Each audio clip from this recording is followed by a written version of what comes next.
To buy or not to buy?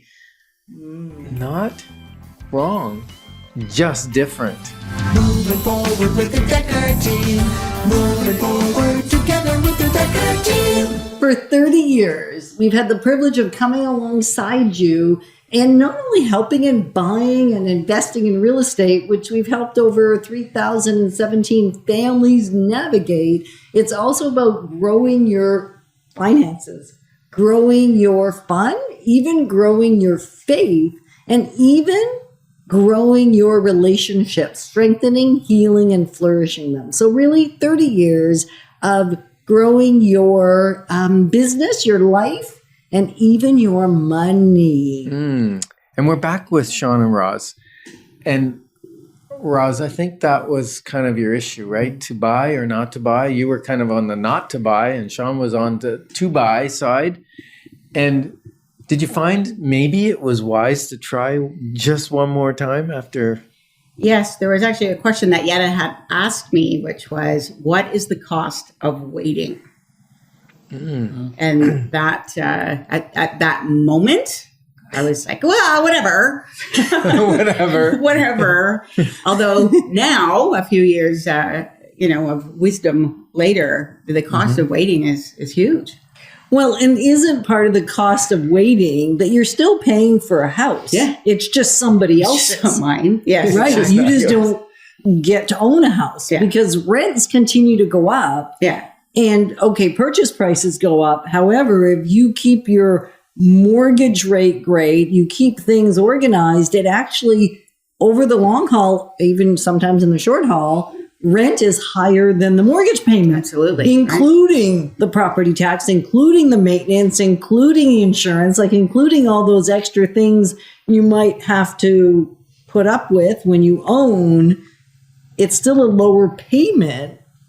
Or even if Than it's a not, rent. at least But half even- the mortgage is going Yeah. into your own bank account of the Right. house. Right? We get to see the appreciation of the asset, and we also get to benefit from the mortgage pay down. So, yeah, beautiful. So you'd say that again, you get to benefit from the appreciation of the asset of the home and then the mortgage pay down, right. which So you're I'm giving to somebody else when I'm And Sean's favorite thing, the third element of investing in real estate, what do you get the benefit from? Compound interest. Compounding and cash flow. Cash Yes. flow. Yeah, there's actually four: the leveraging and cash flow. Cash flow is Beautiful good. thing. So, Raj, you have an acronym ABC. What's your ABC for? Action becomes change. Action becomes Action becomes change. And why has that been so important to you through this investor journey? Because I think if anybody hasn't listened to segment A and B around your story, recent listing, they won't really know your huge amount of resistance to the idea of investing in real estate. Like your resistance was kind of off the charts. Yes. Like the answer was no. Yeah, And there was absolutely no. There was no reason to qualify it because the answer was No. As Jetta frequently tells me, no is a complete sentence. That's right. Yes. And it absolutely was for me. So I started to take the action out of skepticism. So I was trying to set up to prove everybody wrong, because that's how brilliant I am.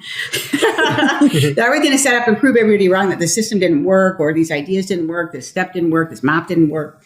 And much to my surprise and delight, it did. And it changed everything. So that action became change, even though it started from a kind of a negative place of skepticism and proving that it wouldn't work. But I always did it with a jovial spirit. I don't know that you always did it with a jovial spirit, Roz. Yeah, I don't want to go into your house and hear you talking to Sean, but I'm sure it wasn't. Oh, Sean, go ahead and try it. It'll be so exciting. What did it really sound like, Sean? I won't repeat it on the radio. I remember it as being a jovial spirit. So even skepticism, which I'm loving this story, even out from a place of skepticism, if you follow the strategy, if you take the steps as outlined in the wealth formula, which is what you did, they work. They do work. Regardless of how skeptical you are, they work. It probably worked better. They probably work. Because you're following things. Sean, you went from minus 40, right? Yes. and owning no real estate, how many doors do you own now? Either privately or in combination with people? We own 32 doors currently, and we have 36. what? 36. We did the math the other day, Roz and I. It's 36. Wow. Well, I was going to add in that we have another one that we're going to create 2 units out of, so I would have added those 2. I didn't guess 36. Yeah, you're not supposed to guess. I know, but now you have me guessing myself. But look, 36. Look who's excited about the number now, Roz. And where did real estate take you from minus 40 in? When did you buy your first house? Our first home was 2017. Our first investment property was 2017. 2017. Both of them in the same year. No, 2015 for the condo and 2017 for the duplex. The first Okay. investment. So we've just come to the 6-year mark.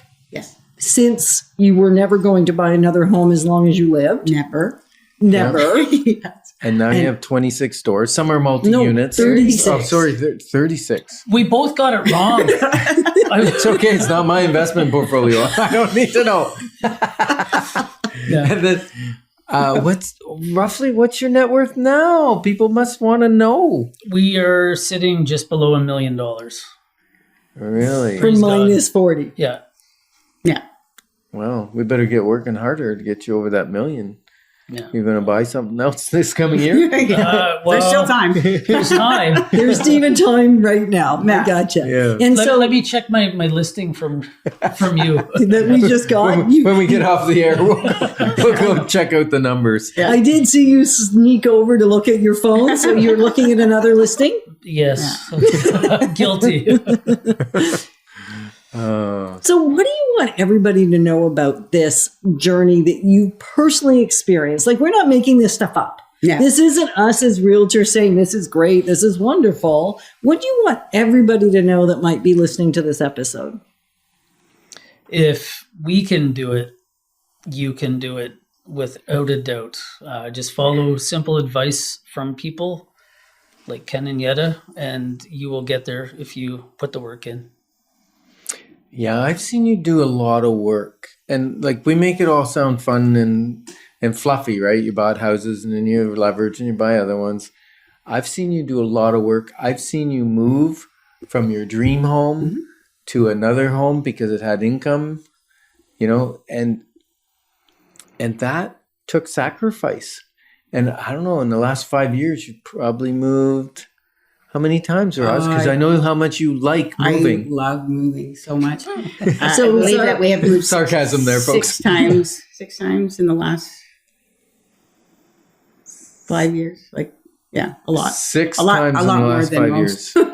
Oh my goodness. Yeah. But you're doing what it takes to move you forward. Right. So it takes some effort, and you don't have to follow Roz and Sean's method exactly or strategy. Our strategy was a little bit different. We've been owning homes since we were in our early 20s, including that first starter home that only lasted 2 years. We've only lived in 3 other homes Oh, wow. Good for you. in 30. Our kid is 36. So in 40 years, basically, Well- we have lived in. I move about every 10 years to remind myself of what I put people through. That's good. So there's more than one strategy, is more than one way to apply the strategy. And each and every one of them does take some effort. Like you have, but it takes effort to do anything where you're making good with the money you have, getting an ROI. And if I've learned one thing from you guys, it's be willing to say no to what's good to be able to say yes to the best. And so that's amazing. We're honored to be your advocates on the journey of life and real estate. Moving forward with the Decker team. Moving forward